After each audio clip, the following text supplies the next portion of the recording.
O slogan Fora Temer continua a ter toda a validade. Nós não podemos nunca esquecer que se trata de um governo saído de um golpe de Estado, o golpe de Estado do impeachment. Ele se trata de um presidente não eleito e um governo golpista implementando um programa que jamais foi sufragado pelas urnas.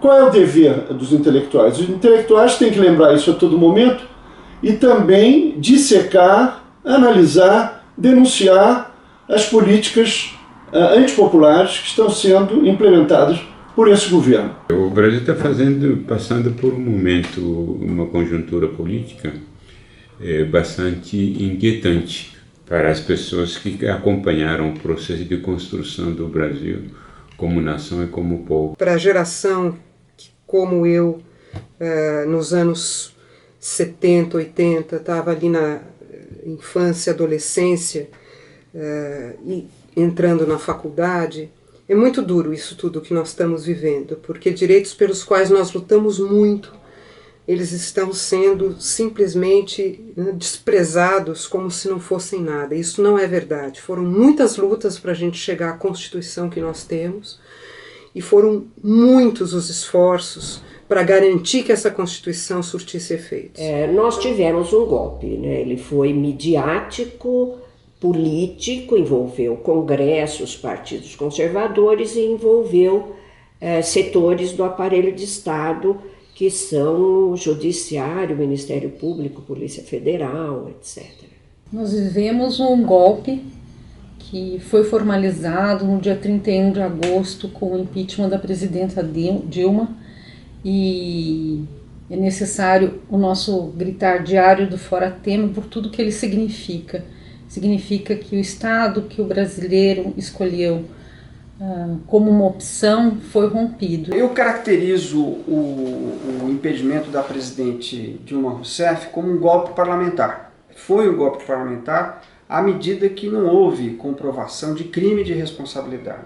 É um golpe, sim, é um golpe contra o povo brasileiro.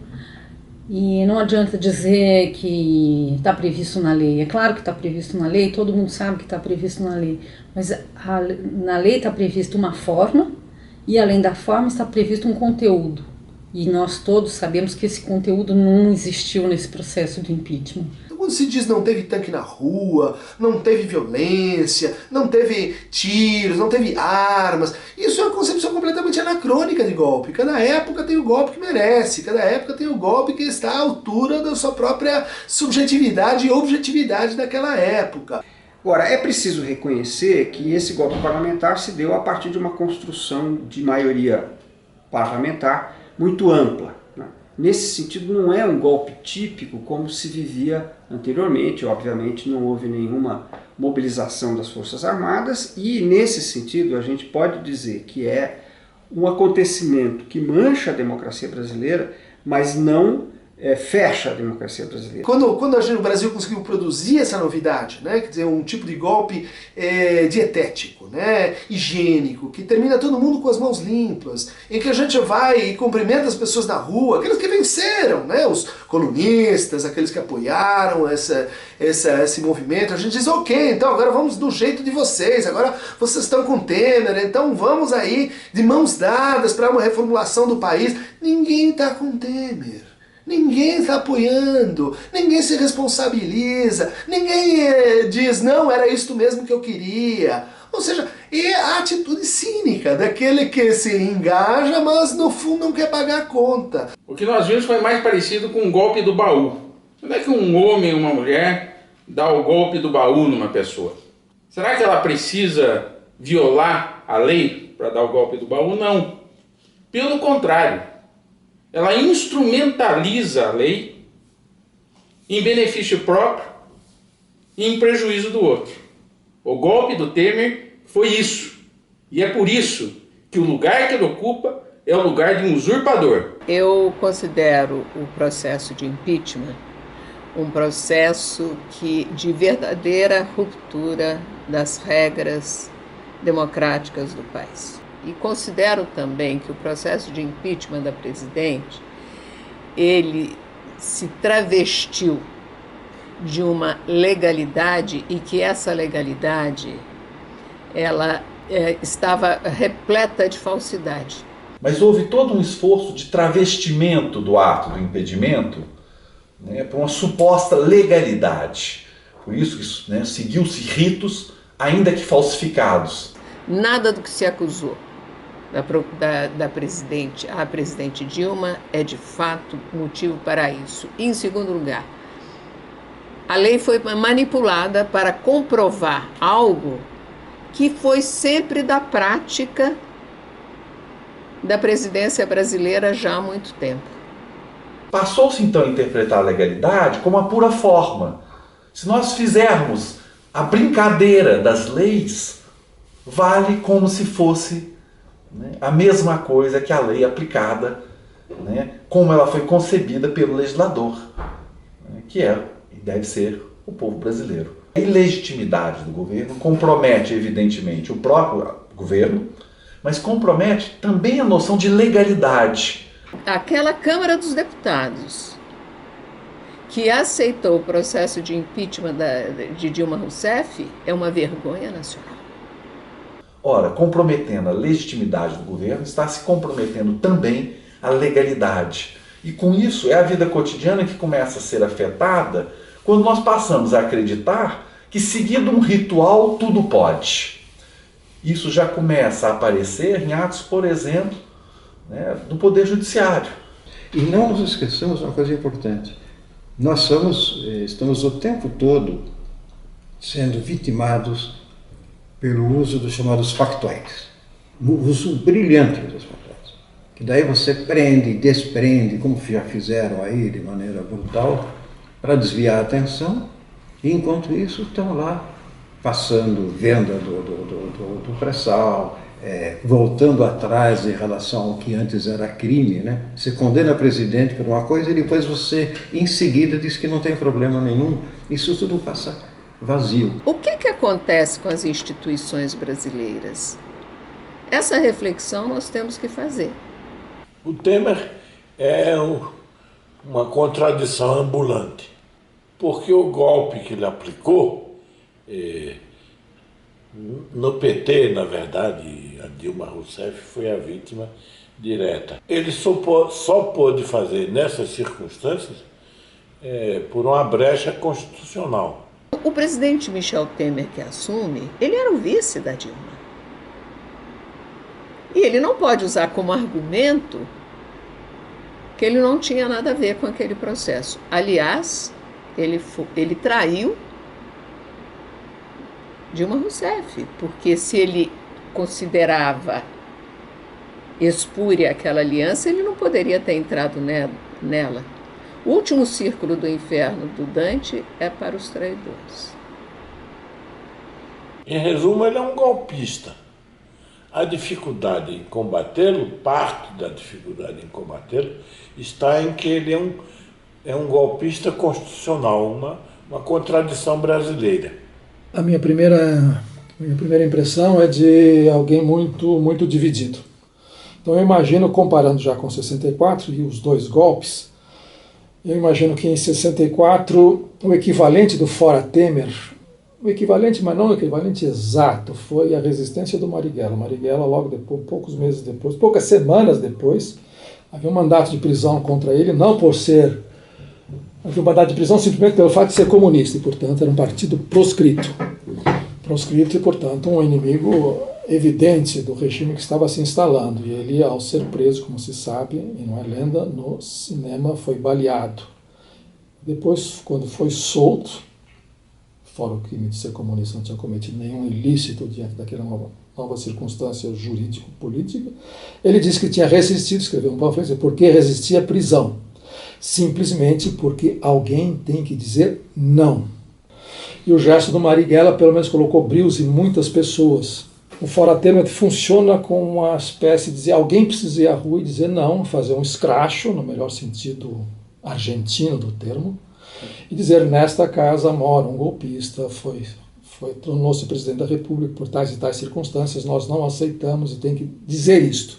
Eu gostaria de acreditar que essa equivalência, pelo menos, existe. Bom, eu acredito no Fora Temer, porque o governo de Temer é absolutamente ilegítimo. Além de ser um governo medíocre, feito com pessoas de uma direita que só pode significar coisas ruins para o país. É preciso repetir todos os dias que este governo, liderado por Michel Temer, é fruto de um golpe jurídico, midiático. O que o nosso sistema midiático, ao se fundir com o Poder Judiciário, produziu neste momento no Brasil? Primeiramente, o sistema midiático ele produziu uma desintegração nacional, porque terminado o processo eleitoral, o sistema midiático se esmerou em desqualificar o voto de uma região brasileira. O voto do Nordeste, por exemplo, passou a ser um voto indigno e comprado com o Bolsa Família. Outra coisa que o sistema midiático fez que é inconcebível: o sistema midiático organizou manifestações. Isto é um abuso e isto é o sequestro de um direito e de uma iniciativa da sociedade civil. Um golpe que tem como objetivo varrer dos corações e mentes todo o imaginário social ligado com o campo da esquerda no país, ou seja, a ideia da luta pela distribuição de renda, a ideia da luta pela igualdade, pela equidade, contra a discriminação de raça, de gênero, enfim, pautas ligadas também aos direitos humanos que historicamente se constituíram em pautas presentes no campo da esquerda. Sem dúvida nenhuma, eu tenho convicção e tenho provas que foi imperdoável para a classe dominante, branca, rica, machista, misógina, patriarcal, ter uma mulher com a história da presidenta Dilma eleita presidenta do Brasil. A partir do momento em que se tira uma presidenta eleita com 54 milhões de votos sem um motivo sólido e legítimo, isso abre a porta para tudo num país que nunca acertou as contas com uma série de questões, por exemplo, a escravidão. É uma mulher que tem uma história de resistência, uma mulher que tem uma história de ética, de decência, com a coisa pública, e é uma mulher que não tinha um homem ao lado dela. Ela foi a primeira presidente da República, seja homem ou mulher, que sobe, que desfila na esplanada, sobe a rampa com a filha. Isso nós não podemos deixar de considerar, em hipótese nenhuma. Esse é o aspecto misógino, patriarcal, sexista do golpe. Então, pensando que vamos ter várias reformas impopulares, que vai haver resistência nas ruas, em atos, assembleias e outras iniciativas, a gente corre o risco de ver uma repressão intensificada. O golpe Temer representa, do meu ponto de vista, a desconstrução, não é mera destruição, a desconstrução de todos os avanços sociais de 88 para cá, e mais particularmente a partir do primeiro governo Lula. Quer dizer, as conquistas sociais dos últimos 10 anos, resultante de lutas populares, estão sendo de uma maneira ou outra confiscadas. A sensação que eu tenho é isso.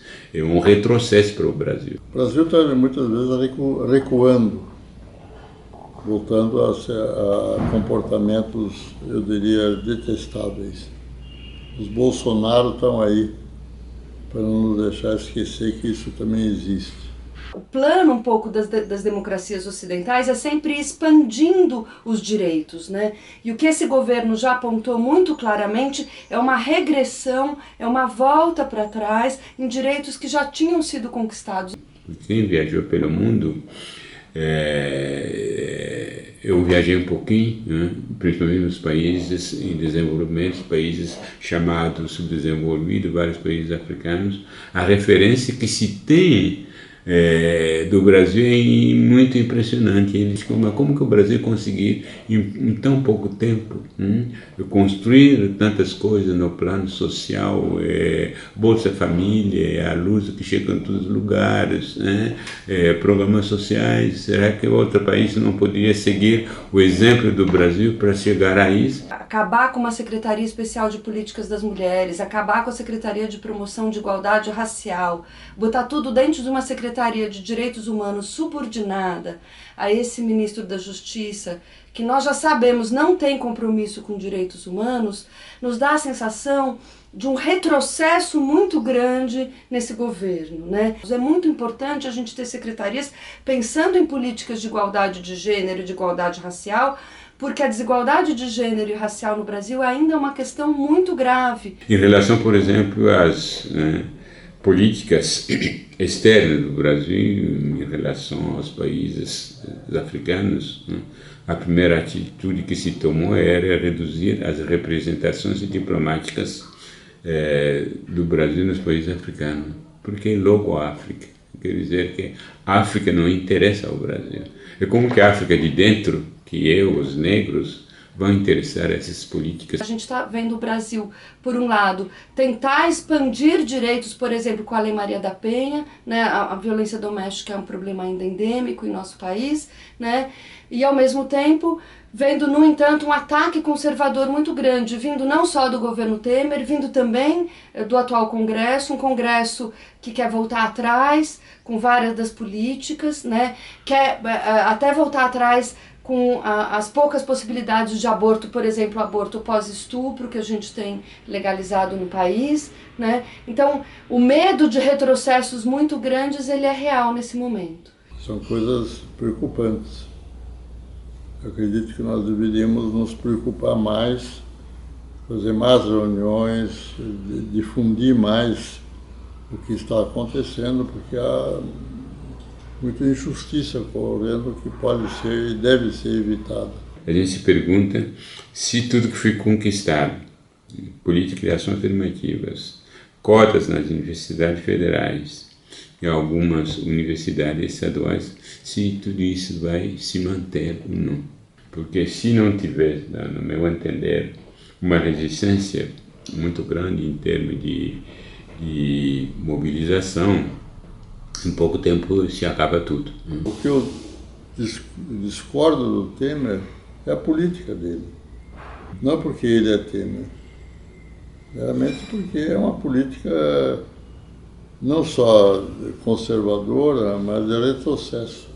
Conquistas importantes que já houve no Brasil e já estavam inseridas na vida brasileira estão sendo perdidas agora.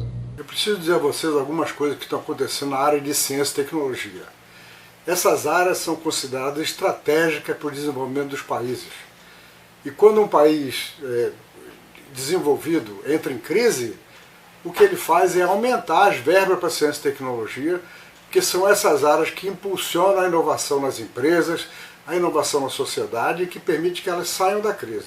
Esse governo ilegítimo de Michel Temer está mostrando que não dá a menor importância para a ciência e tecnologia. Fundiu o Ministério da Ciência com outro ministério, que é uma coisa que só aconteceu nos piores anos do governo de José Sarney, na década de 80. Segundo a Academia Brasileira de Ciências, da qual eu faço parte, tenho a honra de fazer parte, a ciência brasileira vai ser inviabilizada há muito pouco, dentro de muitos poucos meses, talvez, a ciência brasileira estará inviabilizada, o que pode acarretar um êxodo de cientistas, aqueles que puderem sair, com consequências imprevisíveis, né? Que os recursos para a ciência e tecnologia estão caindo, estão nos menores níveis dos últimos anos.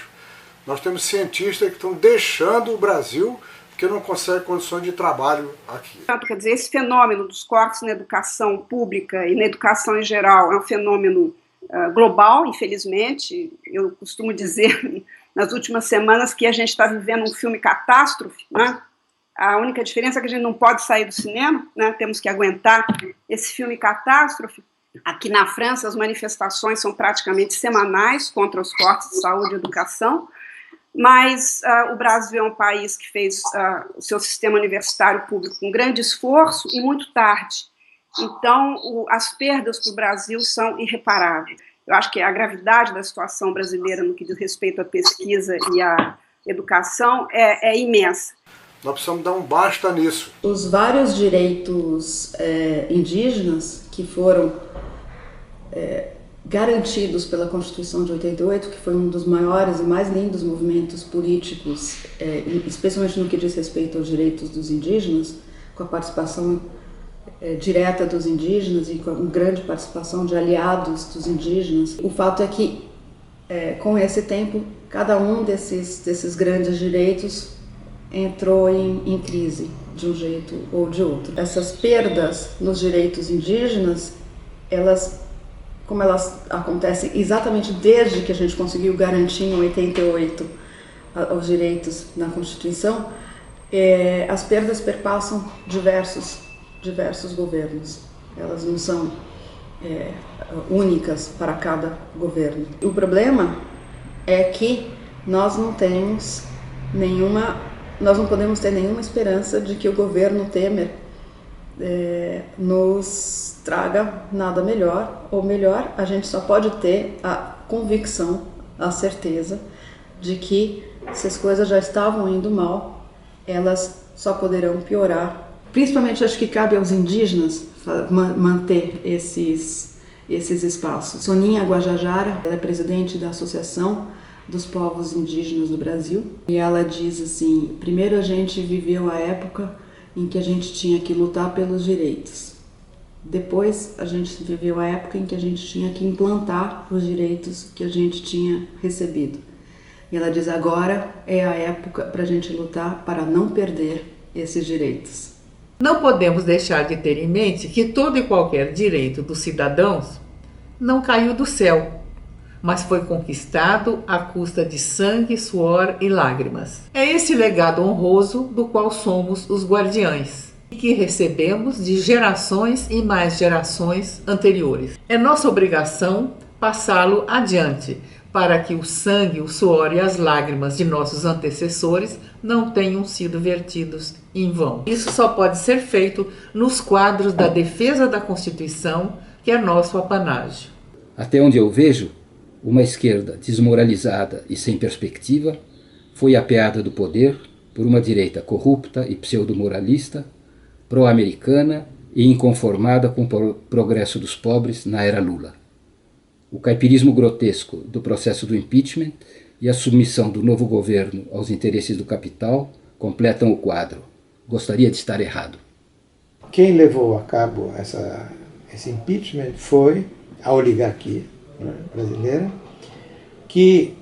a qual a Dilma tinha feito muitas concessões. Tem muitas críticas a Dilma, fez demasiadas concessões aos bancos, ao agronegócio, enfim, ao capital financeiro.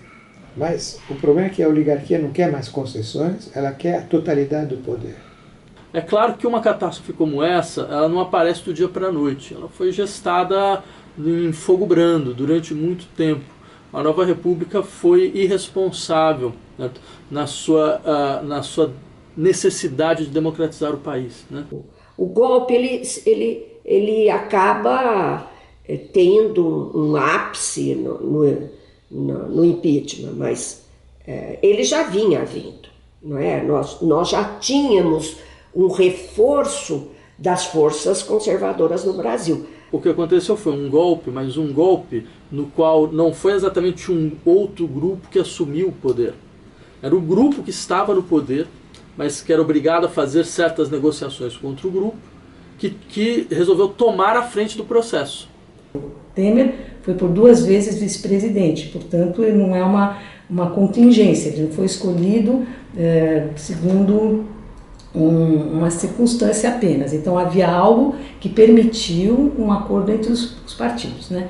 Aliás, a Dilma mesmo faz uma análise interessante dessa política de conciliação, de como você tem aliança com poucos partidos no início e cada mandato, no segundo mandato do Lula, no primeiro dela, no segundo dela, essa conciliação obriga o governo, obriga para quem não quiser sair do poder de jeito nenhum. Obriga a abertura dessa política de alianças, que levou o governo a perder efetivamente espaço. Então eu penso que esses apoios vão se enfraquecendo e a Dilma foi perdendo o apoio tanto do Congresso, quanto do poder econômico, quanto do poder político, e portanto a palavra golpe ela não é apenas um golpe, vamos dizer, da legalidade, né?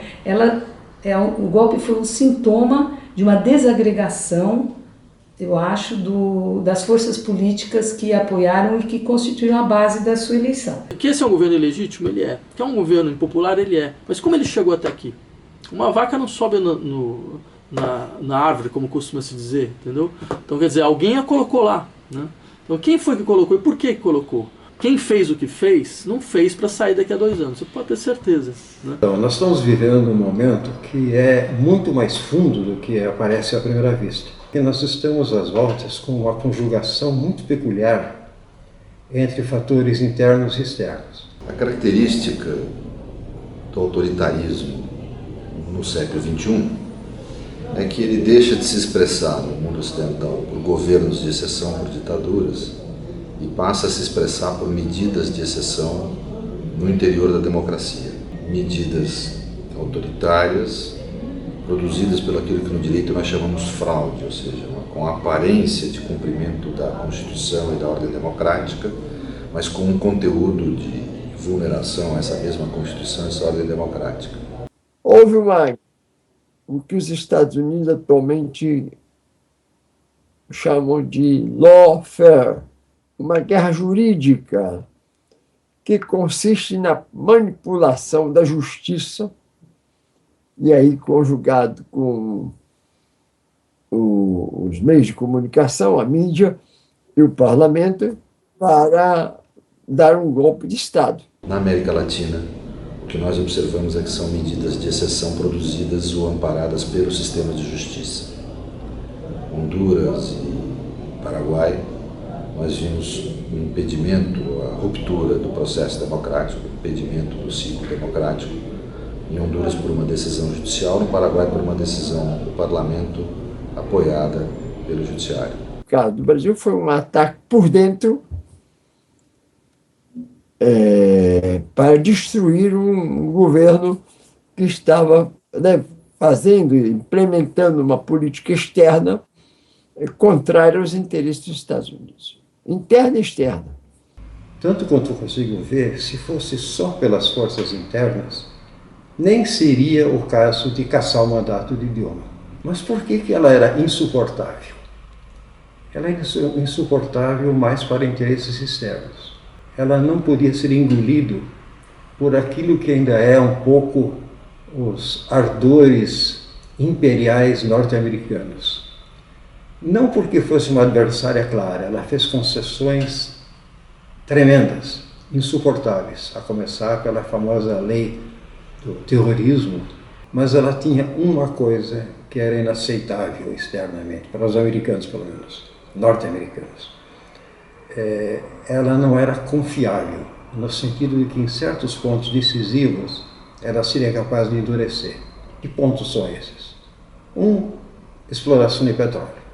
Outra coisa, o conjunto de nações emergentes, os chamados BRICS, Brasil, Rússia, Índia, África do Sul, que também nunca foram engolidos pelos interesses norte-americanos, e o Brasil podia ter um papel assim de protagonismo nisso. Isso significa também que o Mercosul, que sempre esteve sob fogo adverso, era uma coisa que a Dilma seria capaz de defender melhor.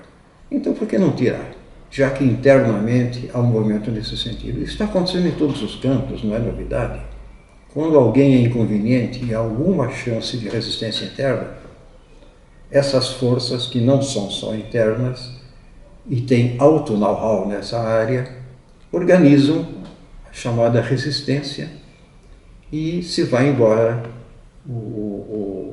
a figura pouco potável, né? Quem vem depois pouco importa, desde que seja totalmente alinhado. Aqui no Brasil nós temos esses dois tipos de medidas de exceção surgindo muito fortemente. primeiro, o impeachment de Dilma, que é uma medida de exceção que suspende o direito à democracia de toda a sociedade, produzida no âmbito do parlamento com legitimação do judiciário. E segundo, ações judiciais promovidas contra lideranças políticas como Lula, inclusive, com vistas não a verificar se ele cometeu o crime, mas a obter resultados políticos desse tipo de medida judicial, condená-la a qualquer custo. Se sabe anteriormente qual vai ser o resultado dos processos antes deles sequer se desenvolver.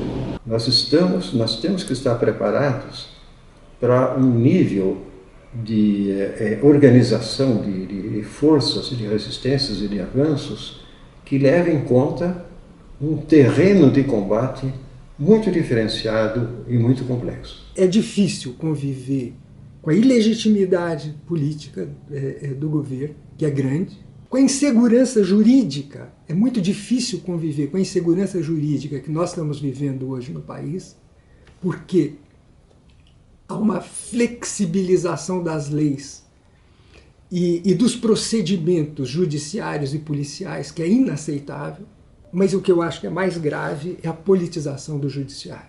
Preciso lembrar do papel do Poder Judiciário dentro da nossa República. O Poder Judiciário tem por dever dar garantia ao que está na Constituição. E aí a gente se pergunta como é que foi o papel do Judiciário nesse episódio do impeachment. Acho que a gente precisa pensar um pouco e retomar o papel do Judiciário aí ao longo da nossa história e ver que muitas vezes ele foi o perpetuador das violações de direitos contra o povo brasileiro. O país foi desmoralizado e de uma desmoralização leva-se tempo para sair. Hoje em dia, falar a palavra democracia para caracterizar o nosso momento político é quase dizer um palavrão, assim. É falar nostalgicamente. Ainda que a gente tivesse uma democracia precária antes do golpe, a gente tinha um desejo de democracia. Parece que esse desejo de democracia se cancelou a partir do golpe. O povo brasileiro vai ter de batalhar, ele não pode esperar que as coisas não vão acontecer por si mesmas, já que essa burguesia bandida do país, ela chegou para tomar conta. Isso para mim é uma das coisas mais graves que acontece no Brasil atual. O poder do cinismo na política. E diante do cinismo, nenhum de nós, ninguém consegue nada. Porque o cínico mente e fala a verdade ao mesmo tempo. E nós não podemos quebrar com a sua cara, com o seu discurso. Mesmo que você diga, você está sendo cínico, ele se mantém nessa postura. Essa é a postura do poder. Nós estamos com o governo Temer, é ilegítimo. O que ele está aplicando jamais passaria pelas urnas, assim também como jamais passaria pelas urnas o governo real que a Dilma fez em 2015, jogando para o alto as promessas de campanha.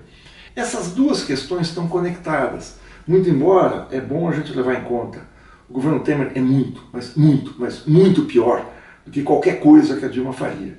Porque nós temos aqui as classes dominantes sem nenhum tipo de freio, sem nenhum tipo de superego, vamos dizer assim, sem nenhum tipo de contenção. Elas estão avançando, botando o pé na porta para conseguir mudar uma configuração social no Brasil, que se traduz na maior intervenção feita no funcionamento do Estado brasileiro desde os anos 30. As três grandes propostas de reforma, a PEC 241, que vai fazer uma contenção do gasto público, supostamente, por 20 anos, a proposta de reforma da Previdência e a proposta de reforma trabalhista, se tudo isto for levado a cabo, de fato nós vamos viver um processo de liberalização de um conjunto de relações sociais que vai prejudicar seriamente as camadas de baixa renda, os trabalhadores de modo geral, e vai significar um retrocesso importante do ponto de vista da classe trabalhadora.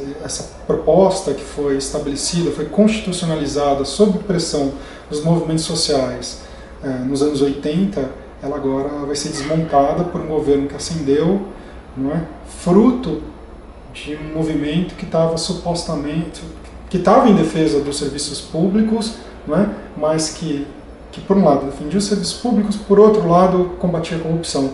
E com base nesse combate à corrupção, ele conseguiu, digamos assim, derrubar o governo Dilma e fazer ascender um novo governo com uma agenda liberal extremamente ambiciosa.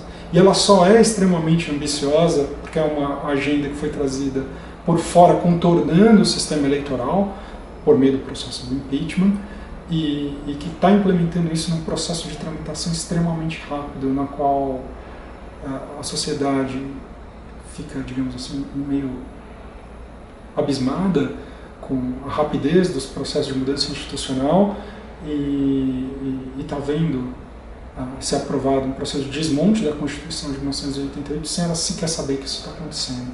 Esse acerto das contas públicas é de um cinismo muito grande dizer que eles não atingirão os serviços sociais do Estado, os serviços fundamentais sociais do Estado, saúde, educação, segurança e coisa assim. É de um cinismo muito grande. Neste primeiro ano, de fato, os orçamentos serão mais ou menos os mesmos. Mas no prazo de 20 anos que eles estão fazendo, os cálculos dos economistas são de uma perda brutal do poder de intervenção do Estado nos serviços sociais para a população. Então, esse trabalho me parece que será feito. Vão conseguir? Eu acho que vão, mas esperem, porque mais adiante vai ter uma reação popular. Enfrentar e resistir a um governo que é fruto de um golpe, que portanto não tem a menor legitimidade para governar o país, é fundamental para inclusive fortalecer e reconstituir o campo da chamada esquerda no país. Já houve uma mobilização, não foi suficiente para reverter a situação, mas acho que ela vai continuar, sobretudo na medida em que o caráter profundamente retrógrado e obscurantista desse governo de fato, ilegal, né, vai se manifestar.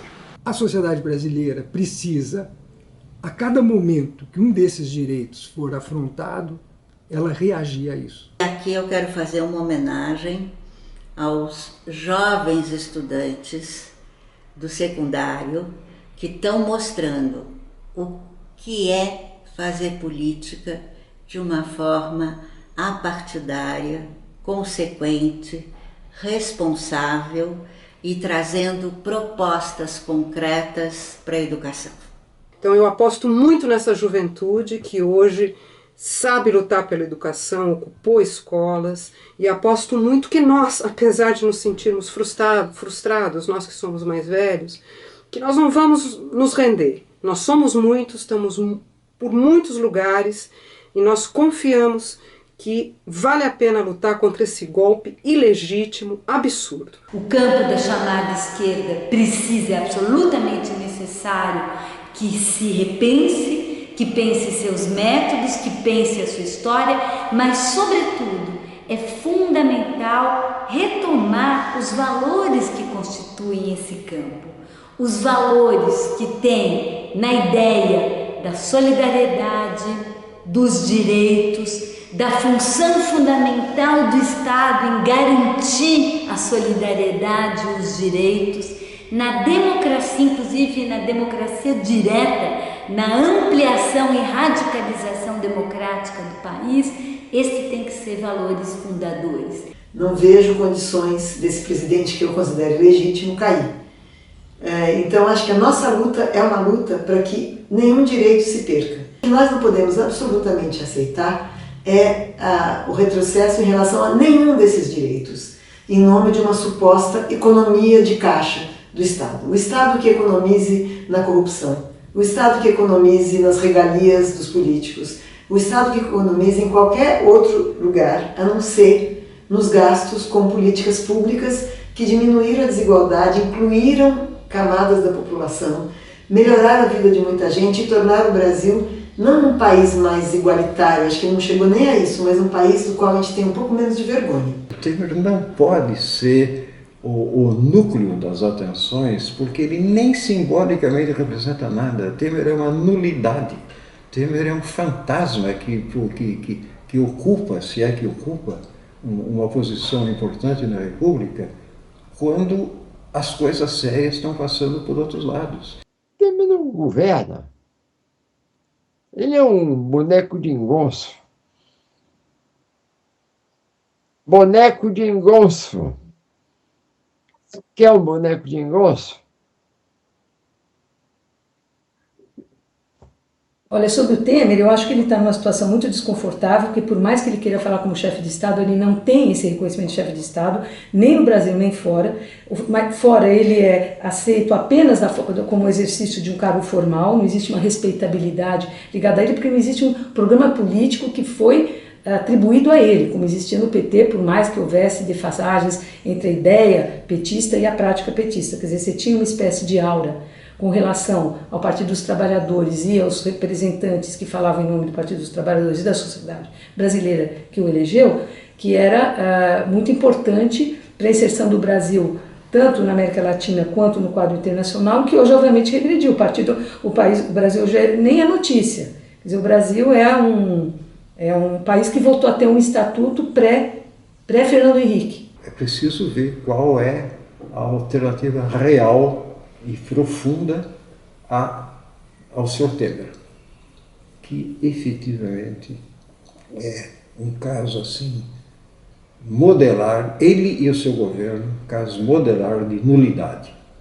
E quando não é nulidade, é nefanda, é perigosa para o país. Como eu nomeio aqui, sem mais, o ministro de Relações Exteriores, o Sr. José Serra, que está promovendo a venda do país por preço irrisório. Eu tenho uma dificuldade pessoal. Já senti isso nos atos antes do impeachment ser realizado, consumado. Eu fui como ato de solidariedade, estamos todos sendo vitimados e, portanto, uma solidariedade entre camaradas. Mas, por outro lado, eu me senti mal porque eu só encontrei amigos. E a sensação não só de ter encontrado amigos, mas a sensação de estar no mesmo barco que estava afundando e ninguém tinha coragem de dizer que o barco estava afundando. Isto posto, começam esses atos de fora Temer, eu sinto dizer, mas eu indo à rua, no primeiro ato, com solidariedade, eu me sentiria num processo ou num comício eleitoral para a campanha de 2018, sem que ninguém tenha feito o menor esboço de avaliação que está acontecendo. Vamos remover esse cara, que é um fantoche, e vamos legitimamente eleger um governo que estará lá pela maioria dos eleitores desse país. Estamos em campanha. Então nada aconteceu, não foi um golpe. Se é um golpe, não podemos estar em campanha eleitoral, temos que fazer outra coisa. Agora, se tomar a iniciativa imediata para reagir ao golpe, por um contragolpe estritamente eleitoral, é campanha para 2018, não dá. Agora seria muito fácil a gente começar a aproveitar o nosso tempo e e tacar pedra no governo continuamente. Seria um belo exercício narcísico, porque de fato o pensamento conservador nacional, a direita brasileira é absolutamente troglodita, né?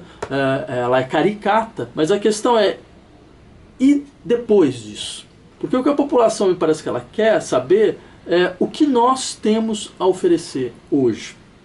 A reedição do que foi feito, com os mesmos erros e com as mesmas limitações, porque o processo tinha chegado no limite. Certo? Muito claro, já faz 4, 5 anos que esse país não cresce de verdade. Né? Quer dizer, que o processo de distribuição de renda tinha batido no teto. Né? Quer dizer, a gente vai tentar retomar esse processo ou a gente tem alguma coisa nova a oferecer? Tem que ter uma política para o PT. Mas fora desses partidos institucionais que questionam que só o PT porque faz isso, faz aquilo. Não tem diferença de natureza entre eles, é só de grau. Um está mais degenerado, o outro ainda está caminhando. O PT vai estar sempre na frente, vai estar sempre sendo uma máquina eleitoral importante. Então tem que ter uma política para saber o que conversar com eles. Começar uma espécie de balanço coletivo do que foi o PT, o que significa, o que nós queremos do PT. Nós não podemos jogar fora, porque isso para nós foi um experimento de sobrevivência social. Você teve um partido civilizado, politizado, com uma tradição, digamos, iluminista, que segurou isso aqui, e segurou num certo sentido, é uma coisa que não tem preço. Nós temos que conseguir avaliar isso e o que a gente faz daqui para frente. Mas isso não significa que nós vamos endossar a sobrevivência desse cadáver eleitoral que vai ficar eternamente na nossa frente. Então temos que ter uma política que provoque uma revolução dentro do PT. Essa crise que a gente está vendo de representação não é brasileira. De certa maneira, movimentos indignados na Espanha, Occupy Wall Street, é a expressão dessa crise de representação. Aqui no Brasil a gente tem uma particularidade, porque a resposta que tradicionalmente se dá a isso é: nós vamos criar um grande movimento de baixo para cima, não é, que institucionalize a luta política da sociedade civil de uma maneira extremamente democrática. Bem, a gente já fez isso. O PT é o melhor partido político que existe numa grande democracia do mundo. Ele é isso. Ele é controle da base, ele é democracia interna, ele é uma confluência de todos os movimentos sociais. Isso já foi feito na experiência brasileira de uma maneira muito mais intensa, muito mais ousada do que os espanhóis estão sendo capazes de fazer com as confluências municipalistas. Por quê? Porque o PT era todos os movimentos sociais num território continental que é o Brasil. O movimento sindical, tinha o movimento de mulheres, o movimento negro, o movimento de rádio livre, estava todo mundo lá. Se não deu, se isso se transformou numa experiência mais ou menos convencional, em circunstâncias muito favoráveis, que era a explosão de movimentos sociais do final dos anos 70 e início dos anos 80, primeiro que eu não tenho grande expectativa de que exista força social agora para fazer isso. Em segundo lugar, porque quem tentaria fazer isso uma vez que a experiência acabou de fracassar? E o nosso problema é justamente que essa experiência fracassou. O que a gente vai ver aqui é uma outra coisa, vai ter que ser uma outra coisa, porque isso já foi, a gente já fez isso, a gente está na frente deles. O que a gente tem é que apostar nessas forças políticas novas, que já não tem nenhuma esperança de institucionalização, são as forças vivas que estão fazendo a luta social. Quem ganhou o direito no século XXI é praticamente apenas esses novos movimentos, eles que instituíram as políticas de bicicleta que tem aí, eles que fizeram redução de passagens por aí, eles que conquistaram, impediram o fechamento de escolas por aí. São essas forças vivas que conseguiram aumentos salariais por fora das lutas sindicais. São esses movimentos que estão conquistando novos direitos no século XXI. Esses movimentos, eles precisam aprender que a rejeição da luta institucional tem seus limites, que eles precisam dialogar com essas forças institucionais sem se subordinar a elas.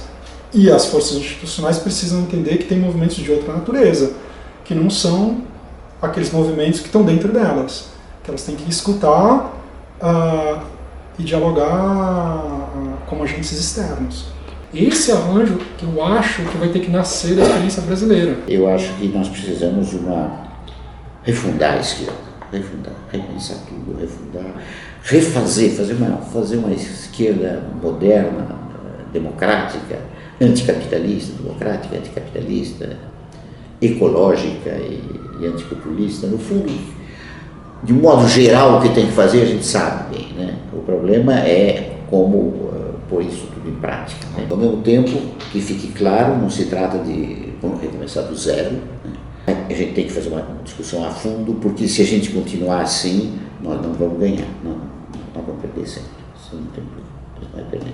A gente ganha a nossa turminha, mas a gente não ganha setores mais amplos. A gente precisa ganhar setores mais amplos, não só os setores populares, mas todos os setores da classe média. A gente poderia ter uma boa parte da classe média conosco, boa parte. Tem uma parte que não vai, mas a gente poderia ter muito mais. Eles não desmoralizaram apenas o PT, etc, mas é a esquerda.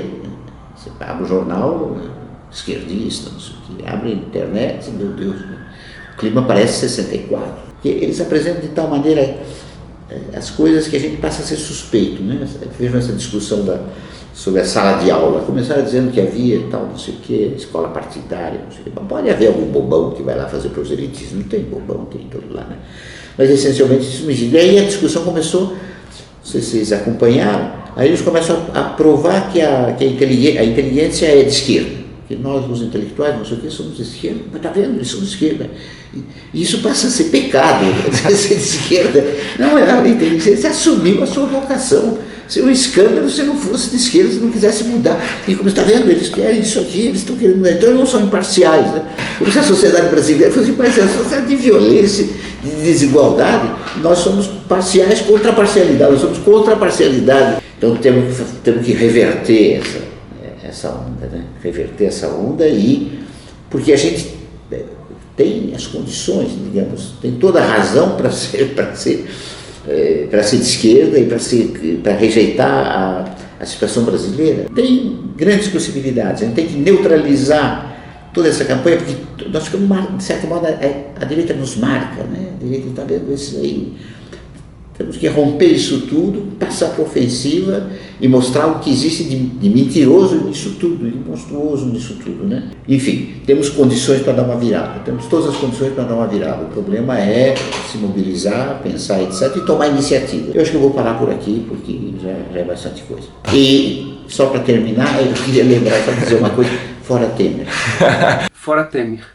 Fora Temer. Temer. Fora. Fora Temer. Fora Temer. Fora Temer. Fora Temer e tudo aquilo que ele representa. Fora Temer. Fora Temer. Temer nunca mais. Fora Temer eu acho que se mantém. Primeiramente e sempre fora Temer. Fora Temer. Fora Temer. E fora Temer. Fora Temer. Fora Temer. Fora Temer. Fora Temer. Fora Temer. Fora Temer. Fora Temer. E por último, fora Temer.